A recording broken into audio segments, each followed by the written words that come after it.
में आप सभी की स्वागत है। आखिरी इस वीडियो के माध्यम से जो कि जीके और जीएस का जो कि प्रश्न जो कि करवाने वाले हैं, जो कि सभी एग्जाम में जो कि पूछा जाता है। आप किसी भी एग्जाम की तैयारी कर रहे हैं तो जीके और जीएस से प्रश्न आप सभी को एग्जाम में जो कि देखने को मिलता है। तो आखिरी इस वीडियो के माध्यम से जो कि जीके और जीएस का कैसा प्रश्न आप सभी को एग्जाम में जो कि देखने को मिलता है, आखिरी इस वीडियो के माध्यम से जो कि करवाने वाले हैं। तो इस वीडियो को शुरू से अंत तक देखिए, तभी आप लोग और समझ में आएगा। और वीडियो अच्छा लगे तो लाइक कर दीजिएगा, चैनल पर नए तो चैनल को सब्सक्राइब कर दीजिएगा। तो चलिए, तो पहला प्रश्न क्या पूछ रहा है, दिल्ली के लाल किले का निर्माण किसने करवाया था? तो दिल्ली के लाल किले का निर्माण किसने करवाया था? तो दिल्ली के लाल किले का निर्माण जो कि किसने कराया था? तो यह शाहजहां ने जो कि करवाए थे। इसका राइट आंसर ऑप्शन जो कि डी हो जाएगा कि दिल्ली के लाल किले के निर्माण किसने कराया था? तो शाहजहां ने जो कि करवाए थे। अगले का प्रश्न की ओर चलते हैं। अगले का प्रश्न क्या पूछ रहा है, तो ये वर्ष 1526 ईस्वी में लड़ा गया पानीपत की पहला लड़ाई में बाबर ने किसे पराजित किया था? तो यह बाबर ने किसे जो कि पराजित किया था पानीपत के प्रथम लड़ाई में? तो यह किसे पराजित किए थे? तो इब्राहिम लोदीन को जो कि पराजित किए थे। इसका राइट आंसर ऑप्शन जो कि डी हो जाएगा। यही बात करें कि पानीपत का जो कि प्रथम लड़ाई कब हुआ, तो पानीपत का प्रथम लड़ाई 1526 ईस्वी में पानीपत का प्रथम लड़ाई हुआ था। पानीपत का दूसरा लड़ाई कब हुआ था? 1556 ईस्वी में हुआ था। पानीपत का जो कि तीसरा लड़ाई कब हुआ था? तो पानीपत का जो कि तीसरा लड़ाई की बात करें कि कब हुआ था, तो पानीपत का तीसरा लड़ाई 1761 ईस्वी में पानीपत का तीसरा लड़ाई हुआ था। पानीपत के जो कि 3 युद्ध हुआ है, ये भी आप लोग को याद होना चाहिए कि पानीपत का टोटल जो कि 3 युद्ध हुआ है। तो यह आप लोग का प्रश्न में क्या पूछ रहा है कि वर्ष 1526 ईस्वी में लड़ा गया पानीपत की पहला लड़ाई में बाबर ने किसे पराजित किया था? तो इब्राहिम लोदीन को पराजित किए थे। इसका राइट आंसर ऑप्शन जो कि डी हो जाएगा। अगले का प्रश्न की ओर चलते हैं। अगले का प्रश्न क्या पूछ रहा है, अगले का प्रश्न ये पूछ रहा है कि शेरशाह सूर्या का मकबरा कहाँ पर स्थित है? तो शेरशाह सूर्या का मकबरा कहाँ पर स्थित है? तो शेरशाह सूर्या की मकबरा कहाँ पर स्थित है? तो यह सारनाथ में स्थित है। तो शेरशाह सूर्य का मकबरा कहाँ पर स्थित है? तो सारनाथ में जो कि स्थित है, सॉरी सासाराम में स्थित है। शेरशाह सूर्य का मकान कहाँ पर स्थित है? सासाराम आप लोग का स्थित है। सासाराम में जो कि स्थित है शेरशाह सूर्य का मकान। इसका राइट आंसर ऑप्शन जो कि डी हो जाएगा आप लोग का। अगले का प्रश्न की ओर चलते हैं। अगले का प्रश्न क्या पूछ रहा है, वर्ष 1498 ईस्वी में वास्को डी गामा भारत में कहाँ उतरा था? तो यह वर्ष 1498 ईस्वी में वास्को डी गामा कहाँ भारत में कहाँ उतरा था? तो यह कालीकट में उतरा था। तो 1498 ईस्वी में वास्को डी गामा भारत में कहाँ पर उतरा था? तो यह कालीकट में जो कि उतरा था। इसका राइट आंसर ऑप्शन जो कि बी हो जाएगा। यही बात करें कि भारत के खोज किसने किया, तो भारत के खोज जो कि किसने किया, तो यह भारत के खोज जो कि किसने किया, तो वास्को डी गामा ने भारत के खोज जो कि किए थे। यही पूछेगा कि कब किया था वास्को डी गामा भारत के, कब खोजे थे? तो यह 1498 ईस्वी में वास्को डी गामा भारत के जो कि खोजे थे। ये भी आप लोग को याद होना चाहिए। तो यही प्रश्न में क्या पूछ रहा है कि वर्ष 1498 ईस्वी में वास्को डी गामा भारत में कहाँ पर उतरा था? तो यह कहाँ पर उतरा था? तो यह कालीकट में उतरा था। कालीकट एक केरल राज्य का, केरला में जो कि पड़ता है, वहीं पर जो कि उतरा था वास्को डी गामा। इसका राइट आंसर ऑप्शन जो कि बी हो जाएगा। अगले का प्रश्न की ओर चलते हैं। अगले का प्रश्न क्या पूछ रहा है कि वास्को डी गामा कहाँ के रहने वाला था? तो वास्को डी गामा कहाँ के रहने वाला था? तो वास्को डी गामा जो कि कहाँ के रहने वाला था? तो यह पुर्तगाल के रहने वाला था। इसका राइट आंसर ऑप्शन जो कि सी हो जाएगा। अगले का प्रश्न की ओर चलते हैं। अगले का प्रश्न क्या पूछ रहा है कि संविधान सभा में किस देश स्थायी प्रतिनिधि भाग नहीं लिया था? तो यह संविधान सभा में किस देश के स्थायी प्रतिनिधि भाग नहीं लिया था? तो यह हैदराबाद के जो कि भाग नहीं लिए थे। इसका राइट आंसर ऑप्शन जो कि डी हो जाएगा। अगले का प्रश्न की ओर चलते हैं। अगले का प्रश्न क्या पूछ रहा है, अगले का प्रश्न ये पूछ रहा है कि संविधान सभा के प्रारूप समिति की नियुक्ति कब की गई? तो संविधान सभा के प्रारूप समिति की नियुक्ति कब की गई थी? तो यह 29 अगस्त 1947 29 अगस्त 1947 ईस्वी को संविधान सभा के परूर समिति की नियुक्ति जो कि किया गया था। इसका राइट आंसर ऑप्शन जो कि 29 अगस्त 1947 ईस्वी को जो कि किया गया था। इसका राइट आंसर ऑप्शन जो कि सी हो जाएगा। और यही पूछेगा कि संविधान सभा के परूर समिति की सदस्य जो कि कितने थे, तो सदस्य की संख्या जो कि 7 थी। सदस्य की संख्या कितना था, तो 7 था। ये भी आप लोग को याद होना चाहिए। अगले का प्रश्न की बात करें। अगले का प्रश्न क्या पूछ रहा है कि भारतीय संविधान सभा को किसने बनाया। भारतीय संविधान सभा को किसने बनाया, तो यह भारतीय संविधान सभा को किसने बनाया, तो यह भारतीय संविधान को किसने बनाया, तो यह सभा के द्वारा जो कि बना था। इसका राइट आंसर ऑप्शन जो कि बी हो जाएगा। अगले का प्रश्न की ओर चलते हैं। अगले का प्रश्न क्या पूछ रहा है कि संविधान सभा का प्रथम अधिवेशन कहाँ पर हुआ था। तो संविधान सभा का प्रथम अधिवेशन कहाँ पर हुआ था, तो यह जो कि दिल्ली में हुआ था। तो संविधान सभा का प्रथम अधिवेशन कहाँ पर हुआ था, दिल्ली में हुआ था। और कब हुआ था, तो यह जो कि 9 दिसंबर 1946 ईस्वी में संविधान सभा का प्रथम बैठक हुआ था। और कहाँ पर हुआ था, तो दिल्ली में हुआ था। इसका राइट आंसर ऑप्शन जो कि सी हो जाएगा। अगले का प्रश्न की बात करें। अगले का प्रश्न क्या पूछ रहा है कि संविधान सभा के गठन की मांग सर्वप्रथम 1895 ईस्वी में किसके द्वारा प्रस्तुत किया गया। तो यह संविधान सभा के गठन के मांग सर्वप्रथम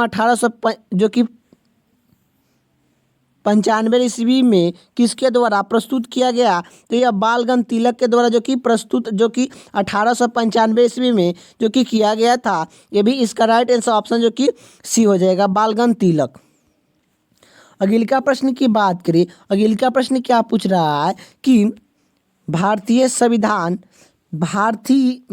की संविधान सभा का गठन किसके आधार पर किया गया था। तो भारत की संविधान सभा गठन किसके आधार पर किया गया था, यह केन मिशन योजना के द्वारा जो कि किया गया था। इसका राइट आंसर ऑप्शन जो कि डी हो जाएगा। अगले का प्रश्न की ओर चलते हैं। अगले का प्रश्न क्या पूछ रहा है, भारत की संविधान सभा के अनुसार गठन किया गया था। तो यह भारत की संविधान सभा किसके अनुसार गठन किया गया, तो यह केन मिशन योजना के द्वारा जो कि संविधान सभा का जो कि गठन किया गया था। इसका राइट आंसर ऑप्शन जो कि ए हो जाएगा। अगले का प्रश्न की ओर चलते हैं। अगले का प्रश्न क्या पूछ रहा है, संविधान सभा का पहला पत्र कब हुआ था। तो संविधान सभा का पहला पत्र कब हुआ था, तो 9 दिसंबर 1947 ईस्वी को हुआ था। इसका राइट आंसर ऑप्शन जो कि बी हो जाएगा। अगले का प्रश्न की ओर चलते हैं। अगले का प्रश्न क्या पूछ रहा है, डॉक्टर भीमराव अंबेडकर संविधान सभा में निर्वाचन कहाँ पर हुआ था। तो डॉक्टर भीमराव अंबेडकर संविधान सभा में कहाँ से निर्वाचन हुए थे, तो यह पश्चिम बंगाल से हुए थे। इसका राइट आंसर ऑप्शन जो कि सी हो जाएगा। डॉक्टर भीमराव अंबेडकर संविधान सभा में निर्वाचन कहाँ पर हुए थे, तो यह पश्चिम बंगाल से जो कि हुए थे। अगले का प्रश्न क्या पूछ रहा है, अगले का प्रश्न यह पूछ रहा है कि भारत के प्रथम राष्ट्रपति कौन थे। तो भारत के प्रथम राष्ट्रपति कौन थे, तो यह डॉक्टर राजेंद्र प्रसाद थे। डॉक्टर राजेंद्र प्रसाद जो कि भारत के प्रथम राष्ट्रपति थे।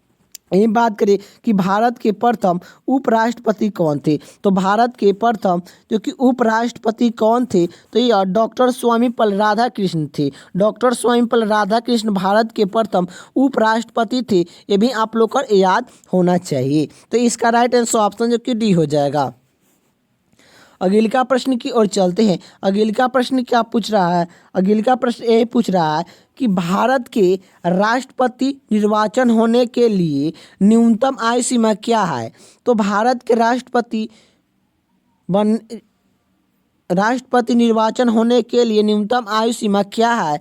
तो भारत के राष्ट्रपति निर्वाचन होने के लिए न्यूनतम आयु सीमा क्या है, तो यह जो कि 35 वर्ष है। 35 वर्ष किन किन का आयु सीमा होना चाहिए। तो देखिए, एक होता है जो कि क्या होता है, एक होता है उपराष्ट्रपति, एक होता है उपराष्ट्रपति,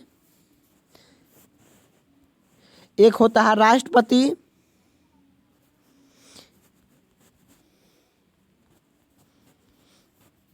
एक होता है जो कि राज्यपाल, राज्यपाल राज्यपाल होता है। तो यह तीनों का जो कि न्यूनतम आयु सीमा जो कि 35 वर्ष जो कि होना चाहिए। कौन कौन के उपराष्ट्रपति बनने के लिए न्यूनतम आयु सीमा जो कि 35 वर्ष जो कि होना चाहिए। राष्ट्रपति बनने के लिए न्यूनतम आयु सीमा जो कि 35 वर्ष जो कि होना चाहिए। राज्यपाल बनने के लिए न्यूनतम आयु सीमा 35 वर्ष जो कि आप लोग का होना चाहिए। यही बात करें कि 30 वर्ष किन किन का होना चाहिए, तो एक होता है जिला परिषद। क्या? जिला परिषद। जिला परिषद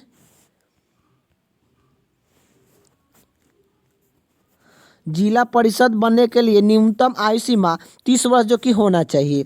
यही बात करें कि विधान परिषद। क्या? विधान परिषद।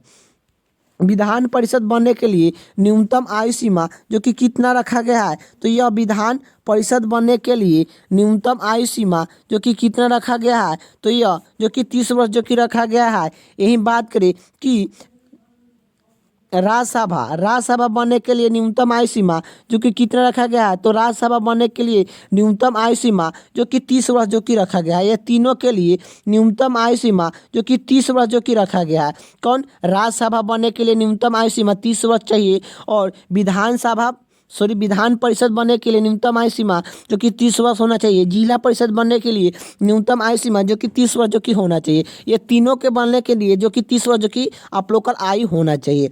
यही बात करें कि 25 वर्ष किन किन का आयु सीमा होना चाहिए क्या क्या बनने के लिए, तो एक होता है पहले मुख्यमंत्री। क्या? मुख्यमंत्री होता है पहला जो कि मुख्यमंत्री बनने के लिए न्यूनतम आयु सीमा जो कि आप लोग का 25 वर्ष होना चाहिए। एक होता है लोकसभा होता है। एक होता है लोकसभा बनने के लिए न्यूनतम आयु सीमा जो कि 25 वर्ष जो कि होना चाहिए। एक होता है आप लोग का जो कि प्रधानमंत्री बनने के लिए न्यूनतम आयु सीमा जो कि कितना होना चाहिए, तो प्रधानमंत्री बनने के लिए न्यूनतम आयु सीमा 25 वर्ष जो कि होना चाहिए। और आप लोग का एक होता है विधान परिषद। क्या? विधान परिषद नहीं, विधानसभा बनने के लिए न्यूनतम आयु सीमा जो कि कितना रखा गया है, तो यह जो कि चारों के लिए न्यूनतम आयु सीमा 25 वर्ष जो कि रखा गया है। मुख्यमंत्री बनने के लिए न्यूनतम आयु सीमा 25 वर्ष रखा गया है। लोकसभा बनने के लिए न्यूनतम आयु सीमा जो कि 25 वर्ष रखा गया है। प्रधानमंत्री बनने के लिए न्यूनतम आयु सीमा 25 वर्ष जो कि रखा गया है। विधानसभा बनने के लिए न्यूनतम आयु सीमा 25 वर्ष जो कि रखा गया है। ये आप लोग का याद होना चाहिए कि किन किन का बनने के लिए कितना कितना आयु होना चाहिए। तो चलिए, तो यही आप लोग का प्रश्न में क्या पूछ रहा है, भारत के राष्ट्रपति निर्वाचन होने के लिए न्यूनतम आयु सीमा क्या है, तो यह जो कि 35 वर्ष है। इसका राइट आंसर ऑप्शन जो कि ए हो जाएगा। अगले का प्रश्न की ओर चलते हैं। अगले का प्रश्न क्या पूछ रहा है कि कान्हा राष्ट्रीय उद्यान किस राज्य में स्थित है, तो कान्हा राष्ट्रीय उद्यान किस राज्य में स्थित है, तो यह किस राज्य में स्थित है, तो मध्य प्रदेश में स्थित है। इसका राइट आंसर ऑप्शन जो कि डी हो जाएगा। अगले का प्रश्न की ओर चलते हैं। अगले का प्रश्न क्या पूछ रहा है, मनुष्य में कुल कितनी हड्डी की संख्या होती है, तो मनुष्य में कुल कितनी हड्डी की संख्या होती है, तो यह 206 हड्डी होती है। तो मनुष्य में कुल कितनी हड्डियों की संख्या होती है, तो 206 हड्डी होती है। बच्चों में कितना हड्डी होती है, तो यह 300 हड्डी जो कि होता है, जो कि सिर में सिर में कितना हड्डी होता है, तो सिर में जो कि 29 हड्डी होता है। ये भी आप लोग का याद होना चाहिए। यही बात करें कि कान में कितना हड्डी होता है, तो यह कान में जो कि कितना हड्डी होता है, कान में जो कि 6 हड्डी होता है। यही बात करें कि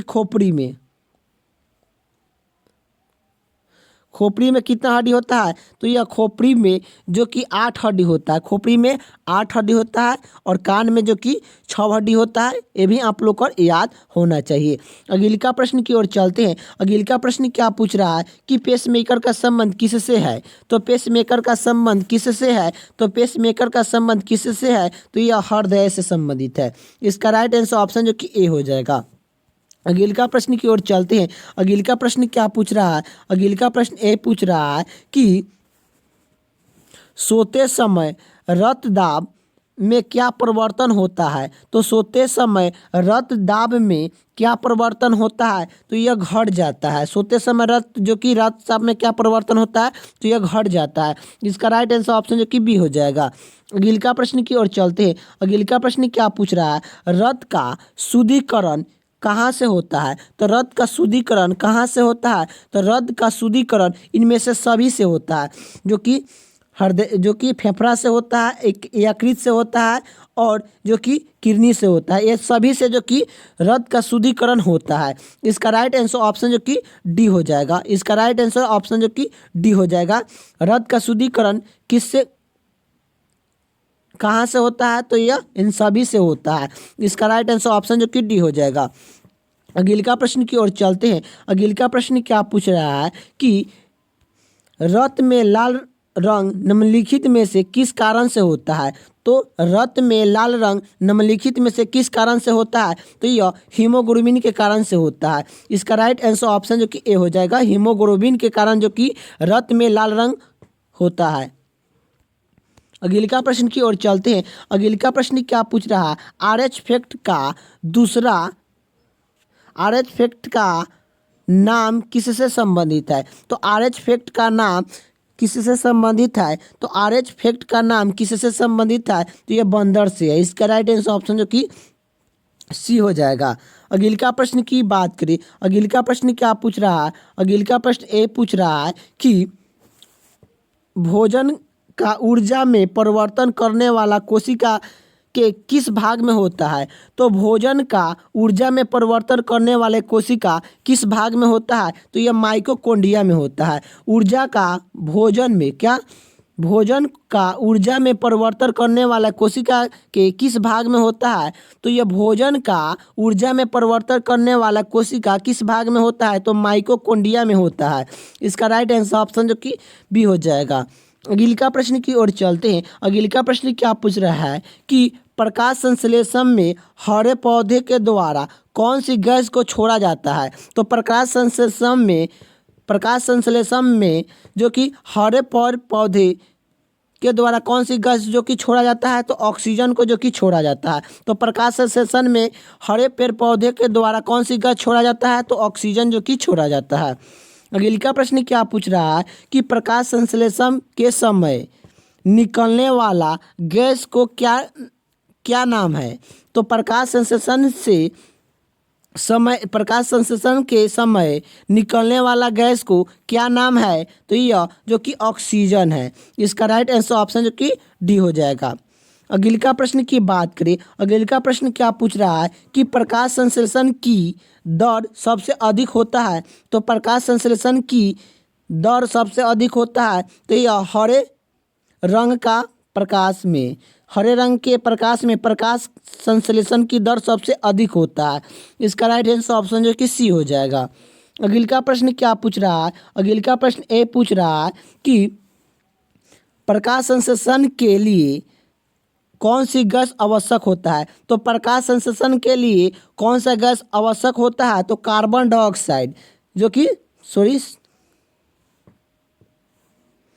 CO2 होता है।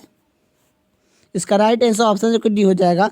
अगला प्रश्न की ओर चलते हैं। अगला प्रश्न क्या पूछ रहा है कि निम्न में से कौन सा जीव अपने त्वचा से सांस लेता है? निम्न में से कौन सा जीव अपने त्वचा से सांस लेता है? तो यह मेढक जो कि अपने त्वचा से जो कि सांस लेता है। इसका राइट आंसर ऑप्शन जो कि ए हो जाएगा। अगला प्रश्न की बात करें। अगला प्रश्न क्या पूछ रहा है कि कोशिका का ऊर्जागृह किसको कहा जाता है? तो कोशिका का ऊर्जागृह किसे कहा जाता है? तो यह माइटोकॉन्ड्रिया को कहा जाता है। इसका राइट आंसर ऑप्शन जो कि ए हो जाएगा। अगला प्रश्न की ओर चलते हैं। अगला प्रश्न क्या पूछ रहा है कि प्रकाश का वेग होता है? तो प्रकाश का वेग है, तो प्रकाश का वेग कितना है? तो 3 × 10⁸ मीटर प्रति सेकेंड। इसका राइट आंसर ऑप्शन जो कि सी हो जाएगा। तो इसका राइट आंसर ऑप्शन जो कि सी हो जाएगा आप लोग का। अगला प्रश्न की ओर चलते हैं। अगला प्रश्न क्या पूछ रहा है? अगला प्रश्न ए पूछ रहा है कि वाहनों के पीछे देखने के लिए वस्तुओं को देखने के लिए किस दर्पण का प्रयोग करते हैं? तो ये वाहनों से पीछे आने वाले वाहनों से पीछे आने वाले वस्तुओं को देखने के लिए किस दर्पण का जो कि किसका प्रयोग करते हैं, तो यह उत्तल दर्पण का प्रयोग करते हैं। वाहनों से पीछे आने वाले वस्तुओं को देखने के लिए किसका प्रयोग करते हैं, तो उत्तल लेंस का जो कि प्रयोग करते हैं। इसका राइट आंसर ऑप्शन जो कि ए हो जाएगा। अगला प्रश्न की ओर चलते हैं। अगला प्रश्न क्या पूछ रहा है कि इंद्रधनुष कितने रंग दिखाई देते हैं, तो इंद्रधनुष में कितने रंग दिखाई देते हैं, तो 7 रंग जो कि दिखाई देते हैं। तो इंद्रधनुष में जो कि 7 रंग दिखाई देते हैं। इसका राइट आंसर ऑप्शन जो कि ए हो जाएगा। अगला प्रश्न क्या पूछ रहा है कि डायोप्टर किसकी इकाई है, तो डायोप्टर किनकी इकाई है, तो यह लेंस की है। डायोप्टर किनकी इकाई है, तो यह लेंस की है। इसका राइट आंसर ऑप्शन जो कि लेंस की क्षमता लेंस की क्षमता की है। लेंस की क्षमता की है। डायोप्टर किनकी इकाई है, तो लेंस की क्षमता। फिर जीके और जीएस से कैसा प्रश्न आप सभी को एग्जाम में जो कि देखने को मिलता है।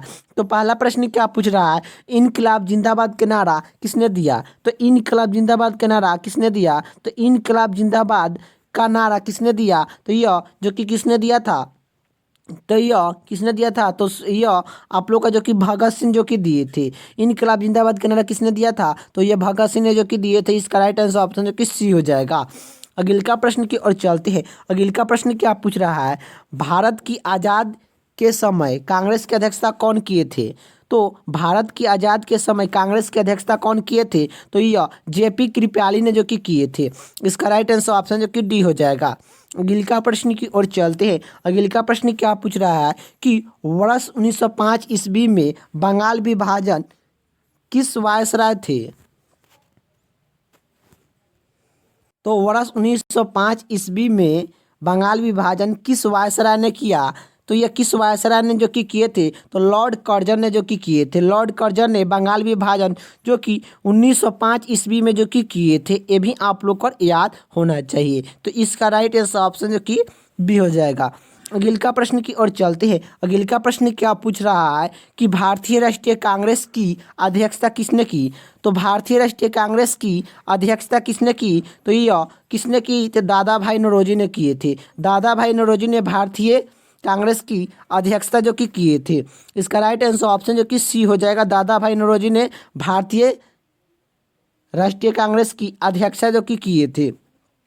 अगला प्रश्न की ओर चलते हैं। अगला प्रश्न क्या पूछ रहा है, अगला प्रश्न ए पूछ रहा है, भारतीय राष्ट्रीय कांग्रेस की पहला बैठक किस शहर में हुई थी, तो भारतीय राष्ट्रीय कांग्रेस की प्रथम बैठक जो कि पहला बैठक किस शहर में हुई थी, तो यह किस शहर में हुई थी, तो यह मुंबई में हुई थी। और भारतीय राष्ट्रीय कांग्रेस की प्रथम बैठक कब हुआ था, तो यह 1850 ईस्वी में हुआ था। 28 दिसंबर 1885 ईस्वी को जो कि हुआ था। 28 दिसंबर 1885 ईस्वी को जो कि हुआ था। ये भी आप लोग को याद होना चाहिए। तो भारतीय राष्ट्रीय कांग्रेस का प्रथम जो कि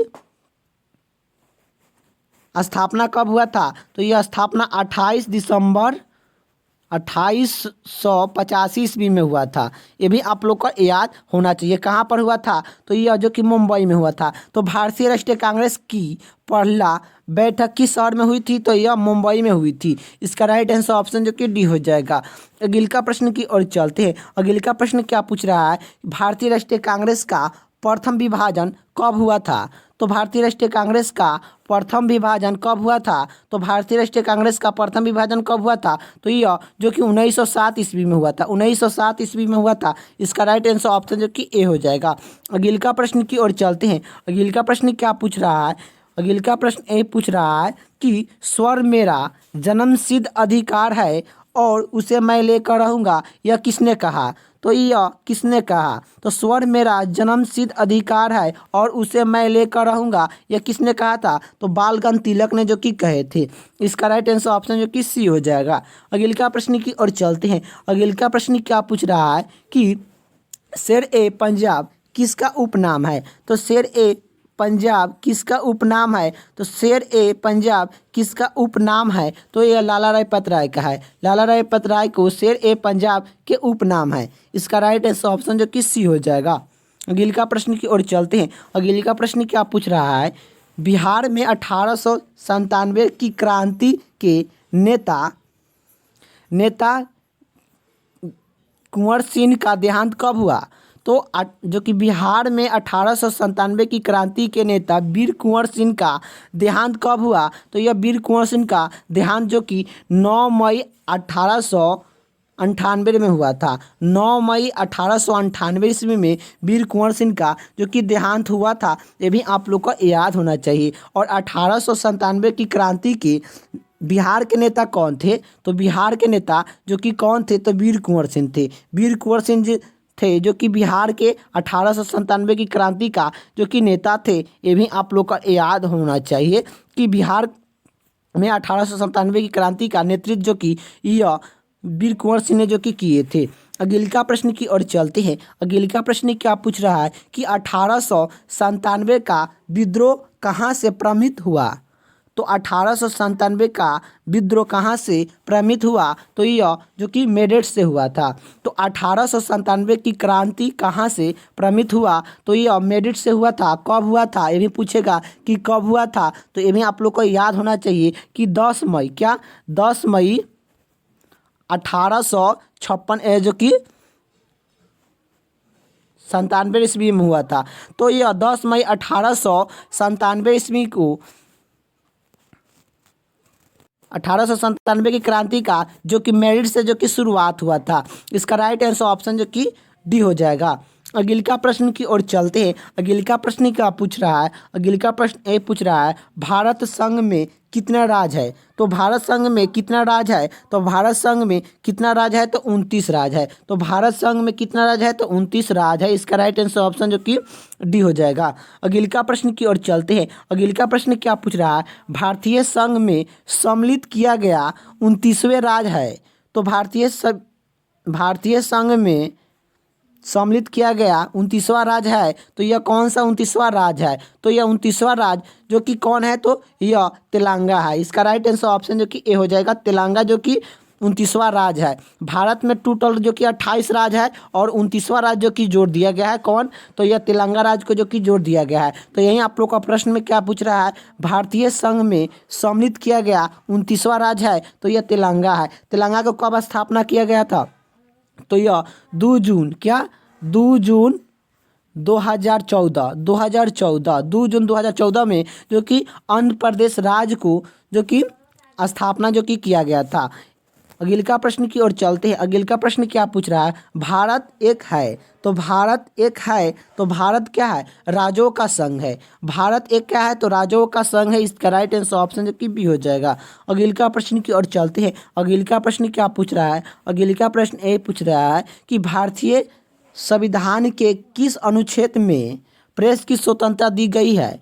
तो सब भारतीय संविधान के किस अनुच्छेद में प्रेस की स्वतंत्रता दी गई है? तो यह 19 के आई में जो कि दिया गया है। तो भारतीय संविधान के किस अनुच्छेद में प्रेस की स्वतंत्रता दिया गया है? तो 19 के आई में जो कि दिया गया है। इसका राइट आंसर ऑप्शन जो कि बी हो जाएगा। अगला प्रश्न की ओर चलते हैं। अगला प्रश्न क्या पूछ रहा है? अगला प्रश्न ये पूछ रहा है कि मौलिक अधिकार के अंतर्गत कौन सा अनुच्छेद बच्चों के शोषण संबंधित है? तो बच्चों को शोषण संबंधित अनुच्छेद जो कि कौन सा है आप लोग को बताना है। तो अनुच्छेद जो कि 24 मौलिक अधिकार के अंतर्गत कौन सा अनुच्छेद बच्चों के शोषण संबंधित है? तो अनुच्छेद जो कि 24। इसका राइट आंसर ऑप्शन जो कि सी हो जाएगा। अगला प्रश्न की बात करें। अगला प्रश्न क्या पूछ रहा है? भारत के महान्यायवादी की नियुक्ति संबंधित कौन सा अनुच्छेद है? तो भारत के महान्यायवादी की नियुक्ति संबंधित कौन सा अनुच्छेद है? तो अनुच्छेद जो कि 76। तो भारत के महान्यायवादी की नियुक्ति संबंधित कौन सा अनुच्छेद है? तो अनुच्छेद जो कि यह अनुच्छेद जो कि 76 में है। यही बात करें कि भारत के महान्यायवादी की नियुक्ति कौन करता है? तो यह जो कि नियुक्ति कौन करता है? तो राष्ट्रपति करते हैं। क्या नियुक्ति जो कि महान्यायवादी की नियुक्ति कौन करते हैं? तो राष्ट्रपति करते हैं। ये भी आप लोग को याद होना चाहिए। अगला प्रश्न की ओर चलते हैं। अगला प्रश्न क्या पूछ रहा है? राष्ट्रपति संविधान के किस अनुच्छेद के अंतर्गत लोकसभा को भंग कर सकते हैं? तो राष्ट्रपति संविधान के किस अनुच्छेद के अंतर्गत लोकसभा को भंग कर सकते हैं? तो अनुच्छेद जो कि 85 के अंतर्गत में। तो राष्ट्रपति संविधान के किस अनुच्छेद के अंतर्गत में लोकसभा को भंग कर सकते हैं? तो अनुच्छेद 85 के अंतर्गत में जो कि भंग कर सकते हैं। इसका राइट आंसर ऑप्शन जो कि डी हो जाएगा। अगले का प्रश्न की ओर चलते हैं। अगले का प्रश्न क्या पूछ रहा है, भारतीय संविधान के किस अनुच्छेद में राज्य के नीति निर्देशन तत्व का उल्लेख है। तो भारतीय संविधान के किस अनुच्छेद में राज्य के नीति निर्देशन तत्व का उल्लेख है। तो ये अनुच्छेद जो कि 36 से लेकर 51 तक, 36 से लेकर 51 तक के बारे में राज्य की नीति निर्देशन तत्व के बारे में उल्लेख किया गया है अनुच्छेद। तो अनुच्छेद जो कि 36 से लेकर 51 के बीच में राज्य के नीति निर्देशन तत्व को उल्लेख जो कि किया गया है। इसका राइट आंसर ऑप्शन जो कि सी हो जाएगा। अगले का प्रश्न की ओर चलते हैं। अगले का प्रश्न क्या पूछ रहा है कि 42वें संविधान शोधन द्वारा संविधान के किस अनुच्छेद में मौलिक कर्तव्य को जोड़ दिया गया है।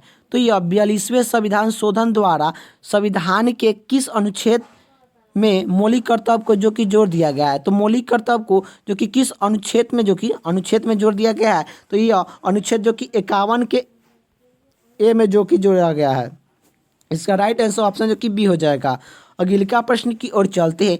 अगले का प्रश्न क्या पूछ रहा है, अगले का प्रश्न ए पूछ रहा है कि भारत के संविधान के किस अनुच्छेद के अंतर्गत भारत के राष्ट्रपति पर महाभियोग चलाया जा सकता है।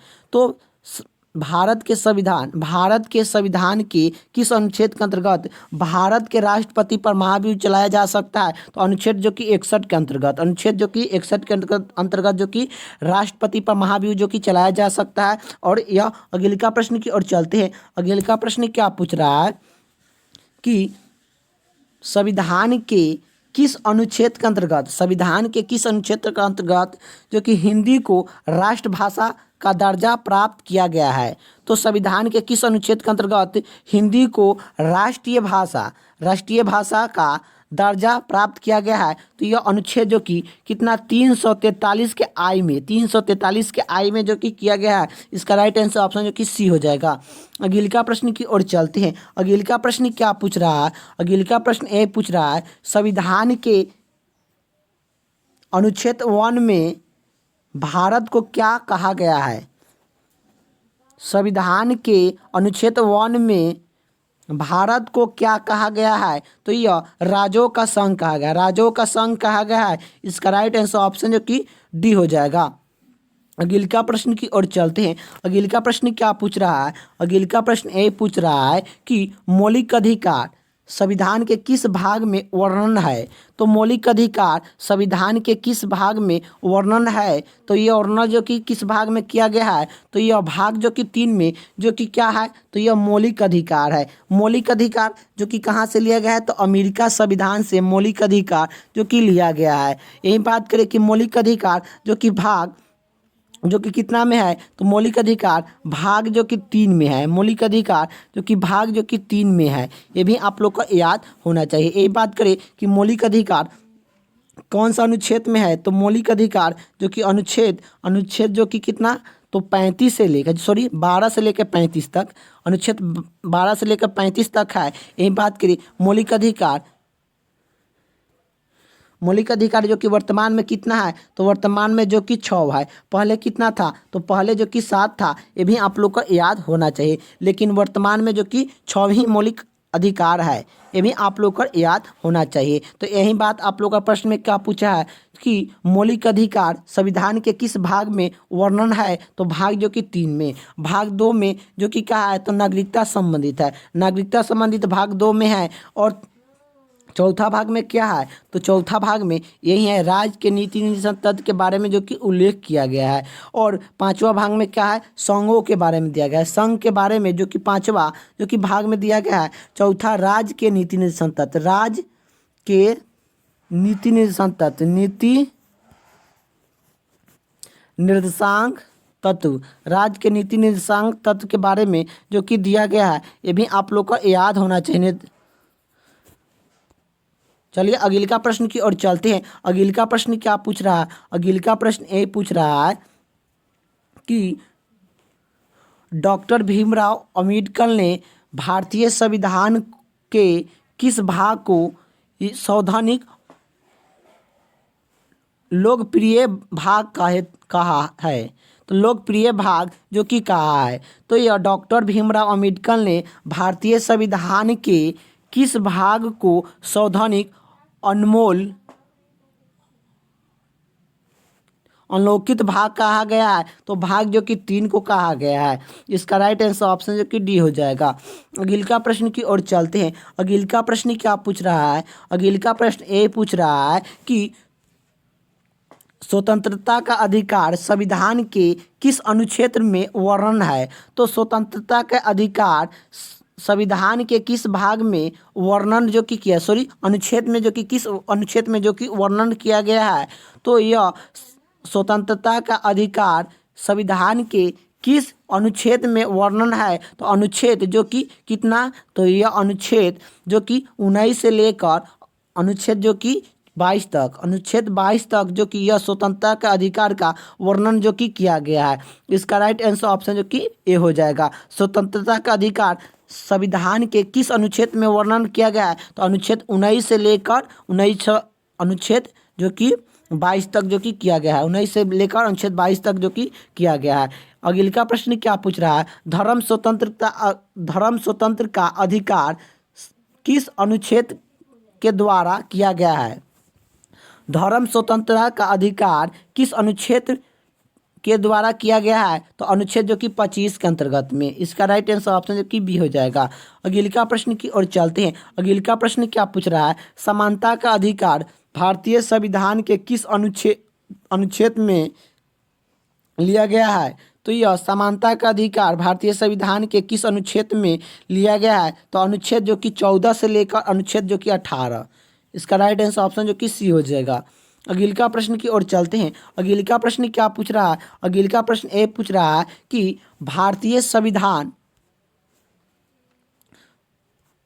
सॉरी आप लोग का भारतीय संविधान है, भारतीय संसद के कितने सदन है? तो भारतीय संसद के कितने सदन है? तो भारतीय संसद के कितने सदन है? तो 2 सदन है। एक होता है लोकसभा, एक होता है लोकसभा, एक होता है राज्यसभा। एक होता है लोकसभा, एक होता है राज्यसभा। यही भारतीय संसद का जो कि सदन है, ये भी आप लोग को याद होना चाहिए। एक लोकसभा, एक राज्यसभा, यही भारतीय संसद है के जो कि सदन है। अगले का प्रश्न की ओर चलते हैं। अगले का प्रश्न क्या पूछ रहा है? निम्नलिखित में से कौन संसद का भाग नहीं है? निम्नलिखित में से कौन संसद का भाग नहीं है? तो संसद का इनमें भाग कौन नहीं है? तो यह उपराष्ट्रपति संसद का भाग नहीं है। यही बात करें संसद जो कि कौन कौन से मिलकर जो कि संसद बनता है, तो यह राज्यसभा मिलकर संसद बनता है, राष्ट्रपति संसद का भाग है, और लोकसभा संसद का भाग है। यह तीनों जो कि यह संसद का जो कि भाग है। लेकिन यही आप लोग का बात करें उपराष्ट्रपति संसद का जो कि भाग नहीं है। यही आप लोग का याद होना चाहिए। यही पूछेगा कि संसद कैसे बनता है, किस किस से मिलकर बनता है? तो ये राज्यसभा से मिलकर, राष्ट्रपति से मिलकर और लोकसभा से मिलकर जो कि संसद बनते हैं। तो अगले का प्रश्न की ओर चलते हैं। अगले का प्रश्न क्या पूछ रहा है कि भारतीय संसद के कितने अंग है? तो भारतीय संसद के कितने अंग है? तो भारतीय संसद के कितने अंग है? तो ये 2 अंग है, सॉरी 3 अंक है। तो भारतीय संसद के कितने अंक है? तो 2 जो कि 3 अंक है। ये भी आप लोग को याद होना चाहिए। इसका राइट आंसर ऑप्शन जो कि डी हो जाएगा। अगले का प्रश्न क्या पूछ रहा है? निम्न में से किसे भविष्य ईंधन कहा जाता है? निम्न में से किसे भविष्य ईंधन कहा जाता है? तो यह हाइड्रोजन को भविष्य ईंधन कहा जाता है। इसका राइट आंसर ऑप्शन जो कि ए हो जाएगा।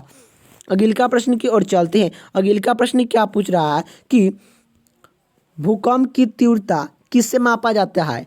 तो यह भूकंप की तीव्रता किससे मापा जाता है? तो भूकंप की तीव्रता किससे मापा जाता है आप लोगों को बताना है। तो यह सिस्मोग्राफी के द्वारा जो कि मापा जाता है। सिस्मोग्राफी के द्वारा जो कि भूकंप की तीव्रता को मापा जाता है। इसका राइट आंसर ऑप्शन जो कि बी हो जाएगा। अगले का प्रश्न की ओर चलते हैं। अगले का प्रश्न क्या पूछ रहा है कि फेदोमीटर का उपयोग किसके मापने के लिए किया जाता है? तो फेदोमीटर का उपयोग किसके मापने के लिए किया जाता है? तो यह समुद्र की गहराई को मापने के लिए फेदोमीटर का प्रयोग करते हैं। इसका राइट आंसर ऑप्शन जो कि बी हो जाएगा। अगले का प्रश्न की ओर चलते हैं। अगले का प्रश्न क्या पूछ रहा है कि चुंबकीय की सुई किस तरह के संकेत करता है? तो चुंबकीय की सुई किस तरह के संकेत करता है? तो यह उत्तर की ओर संकेत करता है। तो चुंबकीय सुई किस तरह के संकेत करता है? तो उत्तर की ओर करता है। इसका राइट आंसर